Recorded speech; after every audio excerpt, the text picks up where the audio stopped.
السلام عليكم. قررت المحكمة الزجرية الابتدائية بمدينة الجديدة تأخير قضية اليوتيوبرز إلياس المالكي إلى غاية 19 من شهر نوفمبر الجاري.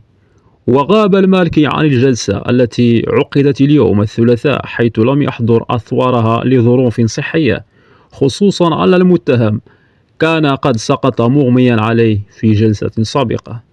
وتقدم دفاع المالكي خلال هذه الجلسة بملتمس الصلاح المؤقت قبل أن تؤخر المحكمة البت فيه إلى آخر الجلسة. واكتفت النيابة العامة ممثلة في نائب وكيل الملك بتأكيد رفض ملتمس الصلاح المؤقت، لتقرر المحكمة تأخير البت في ملتمس إلى غاية آخر الجلسة. وشهدت القاعة حضور عدد كبير من أنصار ومؤيدي إلياس المالكي الذين عبروا خارج المحكمة عن متمنيتهم بالإفراج عنه. جدير بالذكر أن إلياس المالكي قد قدم اعتذاره إلى حمزة برزوق وإلى المشتكين، مؤكدا أنه لم يقصد الإساءة إلى أي أحد.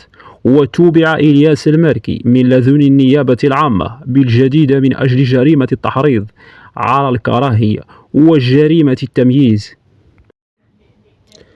وجريمة السب والقذف العلني وجريمة استهلاك المخدرات. وقد أحيل المالكي على وكيل الملك في الجديدة عقب وضع 15 شخصية أمازيغية وسياسية شكاية جراء نشره محتوى تضمن سبا وتحريضا على الكراهية ضد الأمازيغ.